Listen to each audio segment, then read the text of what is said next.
Sadhguru Jaggi Vasudev, who's undergone an emergency brain surgery. There was life-threatening swelling in the brain. The brain was shifted to one side. He had become very dull, very confused, and the left leg had started to get weak. The central median between the two lobes had moved 8 millimeters off. 12 is fatal. On March 20th, 2024, Sadhguru's brain surgery news erupted across social media, creating an unprecedented buzz. Conversations ignited everywhere, with the news captivating everyone's attention. While many earnestly wished him a speedy recovery, others saw an opportunity to criticize, flooding social media platforms with negative comments. Yet, undeniably, the news shocked everyone. This shock stemmed from the ignorance about the nature of life that nobody ever imagined such a scenario happening to Sadhguru. He had always been the epitome of exuberance and joy, a vibrant life who danced, played, and moved with energy of a young man. At the age of 65, he had remarkably ridden 30,000 kilometers on bike, covering 600 events during the extensive Save Soil campaign for 100 days. His life had been nothing short of magical, making this news all the more unbelievable. Before the brain surgery, on March 17, 2024, Sadhguru had been battling severe headaches for 4 consecutive weeks. The pain reaches its peak on March 15th afternoon when he arrived in Delhi. Following consultation with Dr. Vineet Suri, a senior neurologist at Indraprastha Apollo Hospital, an urgent MRI was conducted at 4:30 p.m., revealing a massive bleed in the brain. The scan exposed both a chronic bleeding that had persisted for 3 to 4 weeks and a fresh hemorrhage developed within the previous 24 to 48 hours. On March 17, Sadhguru's neurological condition rapidly deteriorates. He experiences weakness in his left leg and intensifying headaches accompanied by recurring vomiting. Upon admission, a CT scan exposes alarming brain swelling and a life-threatening brain displacement. 15th evening, I had a commitment. The doctor did an MRI and he said, "No way you can do this." Then I said, "It's a private event, I will do it."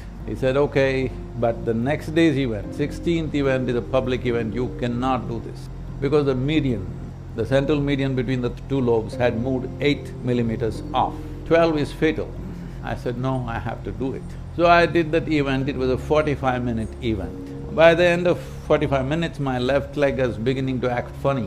So I came out and had an MRI. So it said it's moved 11.5 millimeters. A dedicated medical team comprising Dr. Vineet Suri and others performs an emergency brain surgery within hours of his admission to address the bleeding. The 17th we admitted him. When we got the CT scan, there was life-threatening swelling in the brain. The brain was shifted to one side and he had become very dull, very confused, and the left leg had started to get weak. And we had to undergo an emergency surgery on him on 17th itself. But what makes this seemingly tragic story a success story? Sadhguru often shares stories of spiritual icons like Rama, Krishna and Jesus, explaining why people revere them. These beings were worshipped not for their extraordinary successes, but because they maintained their inner quality even during their most challenging times. Rama's life is a disaster, a continuous disaster, a serial disaster he is. But we worship him. No matter what happened, he never became bitter, he never became angry, he never became hateful. He took all the action that he had to take. He fought battles. Though what life threw at him was one tragedy after another, he remained above it. And we worship that, not because he was a super success of the day. At the age of 32, you got nailed, had a terrible death. You call that a successful life? But we bow down to him because even when he was nailed, he said, "They know not what they're doing, forgive them." For that we bow down to him. Everything that he wanted to create failed with Kurukshetra war. That's one thing he desperately tried to avoid is that war. But the most terrible war happened and even his own clan all fought among themselves and killed themselves. But we call him Lord because through all this he was playful, untouched by a terrible drama that's playing around you, but still untouched. But this we are saying Lord. Despite medical advice recommending immediate hospitalization, Sadhguru's commitment remains unshaken. He mentions to the doctor that, "I have never missed a single meeting in my last 40 years." Demonstrating extraordinary commitment, he continues with his scheduled meetings with the help of high-dose painkillers. And even after brain surgery, while lying on hospital bed, Sadhguru's spirit remains unbroken. He continues cracking jokes about his situation, maintaining his characteristic humor and resilience. The Apollo Hospital neurosurgeons cut through my skull and tried to find something and found nothing. Total empty, so they gave up and just patched it up. More incredibly, despite severe pain and ongoing bleeding in the brain, he conducts the entire night-long Mahashivaratri celebrations on 8th of March without revealing any signs of his impending health crisis.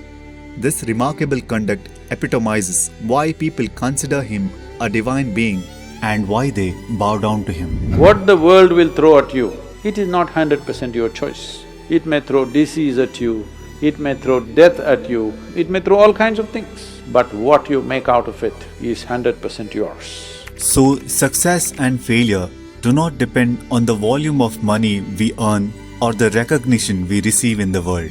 In fact, there is no such thing as success and failure. These are merely ideas we have picked up from society, and these ideas continue to change with time. There is no such thing as failure. Failure is an idea, because success is also a stupid idea. So the true success is when you know how to walk with joy, even in the most horrific situation. Success and failure is not in the volumes of money flowing into your life. Success and failure is not dependent upon the recognition that you're finding in the world. You're successful with life if you know how to walk with joy through hell. As we step into 2025, let's redefine our ideas about success and make 2025 a truly successful year as a human being. Thank you for watching. Namaskaram. Whether you are going to become the biggest success in the world or not is subject to many realities. But are you a successful human being? That means, are you able to conduct your life consciously, or if life pokes you, will you become an animal? This is the question. This one question, if you successfully handle, you also we will call you Lord.